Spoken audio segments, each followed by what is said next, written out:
Ir pradėsiu nuo plokšto. Senoliai krenta, senoriai... Ja, gerai. Senoriai... Senoliai krenta, senoliai lūžta.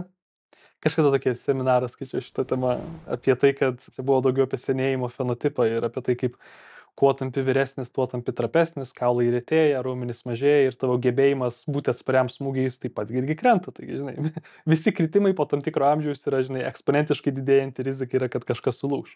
Ir kažkuria prasme su ta problema, tai čia viena iš senėjimo fenotipų problemų, tai yra nesenėjimas pasireiškia per to, kad retėja kaulai, retėja raumenys, patampi trampesnis ir silpnesnis, yra vartojama vis daugiau vaistų, ta polifarmacija vystosi ir metabolinis sindromas, kas tiesiog yra energijos apykaitos sutrikimas.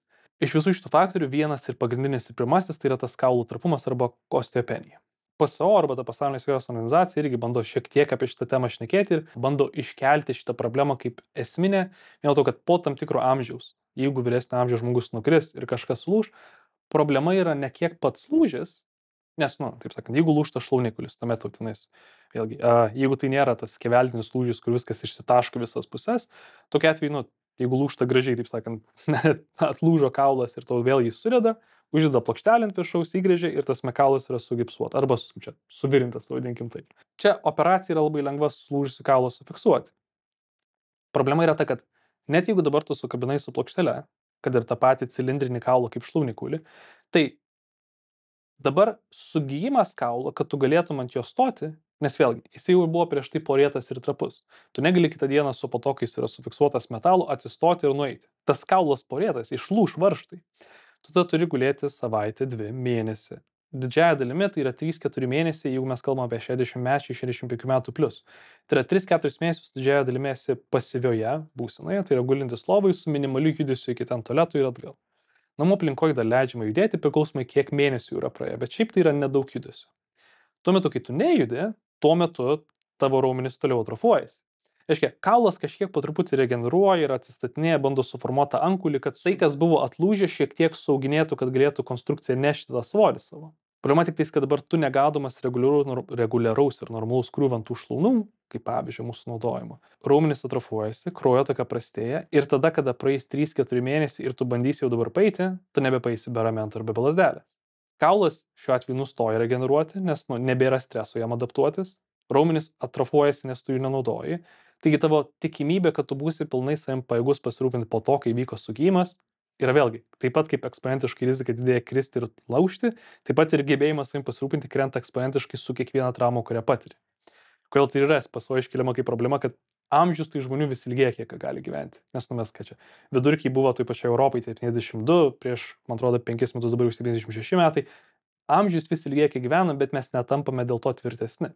Hence, vis didesnė problema tampa ta sidabrinė linija. Tai yra vis vyresni tampantys senesni asmenys, kurie, kaip sakant, vis dar gyvybingi yra. Jie bando tai iškelti kaip problemą ir natūraliai iš to, taip sakant, visą tą fizinį mokslą ir reabilitaciją plačiaja prasme ieško būdų arba bando surasti paslaugų, kurios padėtų tą kaulinį tankį šiek tiek padidinti arba sumažinti riziką traumuotis bent jau. Jeigu mes bandome sumažinti kaulų lūžius arba užsiimti to prevenciją, yra kaip dvi beveik atskiros temos, nes iš vienos pusės aš dažniausiai sudedu visus, taip sakant, savo energetinius kaštus sprendžiant šitą problemą, bandant didinti kaulinį tankį. Tai yra, aš bandau rinktis sritis, būdus, krovimo arba metodologijas tos, kurios prives kaulą tankėti. Tai didžiąja dalimi tai yra, taip sakant, tas darbas su visokiais išoriniais svoriais, naudojimas pilnų amplitudžių, kad, taip sakant, tie kaulai gautų pastovų ir nuolatinį krūvį visus savo spindžių tam, kad gaučiau maksimalią adaptaciją. Iš kitos pusės, ir čia turbūt absurdiškoji dalis yra, kad kartais yra bandoma treniruoti vyresnius asmenis taip, kad jie nekristų. Kas fundamentaliai yra šiek tiek keista situacija, nes tam, kad tu nekristum, tu iš esmės turi gebėti save pagauti. Įsivaizduokim tą situaciją, kur tu stovi kokioje nestabilioje platformoje. Tai yra, žinai, ten, ar tai būtų traukinys, ar tai būtų autobusas, ar tai būtų lėktuvas, ar užlipiant šiek tiek minkšto smėlio esančio, žinai, paplūdimyje, nes nulipi nuo bortelio, tenais ir smėlis staiga yra. Ta akimirka, kai staiga pasikeičia, taip sakant, tavo svorio centras, kadangi esi vieną koją pakėlęs, nes kaip po vieną koją žingsniuoji, tai dabar kita koja turi staiga prieš pastatyti į kritimo pusę, žinai, ar vieną pusę, ar kitą pusę, kad tu save sugautum. Tai greitam savęs sugavimui, tau iš esmės reikia greitų raumeninių skaidulų. Tai yra, taip čia. Tai kaip aš slysdamas kokį turėklą pačiupsiu, ar tenais, jeigu aš bandysiu sugauti kažką, aš staiga, žinai, mano Matysiu akimis, ištiesiu ranką ir sugausiu kamuoliuką, taip pat ir krisdamas aš staiga prieš pastatysiu ranką ar koją, kad sugaučiau save kritimo momentu. Čia būtų iš esmės geriausia prevencija, tai yra paskatinti arba taip treniruoti asmenį, kad jisai sugautų save kritimo momentu. Tokia atveju tiesiog niekada nenukristum. Ir čia yra kuriozas, kad tu iš esmės, jeigu jau turi asmenį, kuriam yra virš 40 ar 50 ar ypač virš 60 metų, tu nebegali treniruoti šitos sistemos. Vadinkim, tu gali ją treniruoti, bet tas treniravimas yra labai neefektyvus. Vien dėl to, kad tavo gebėjimas greitai reaguoti yra visiškai predisponuotas tavo centrinės nervų sistemos ir tavo sprogstamųjų skaidulų. Sugeba greitai susitraukti atsiuntus signalą, yra vadinamos baltosiomis, nes jos turi žiauriai mažai kraujagyslių. O tos, kurios gali lėtai ir pastoviai dirbti, yra raudonosios, nes jos turi raudonos, nes daug kraujagyslių, geras maitinimas. Kuo tu tampi vyresnis, tuo tu greičiau netenki greitųjų skaidulų.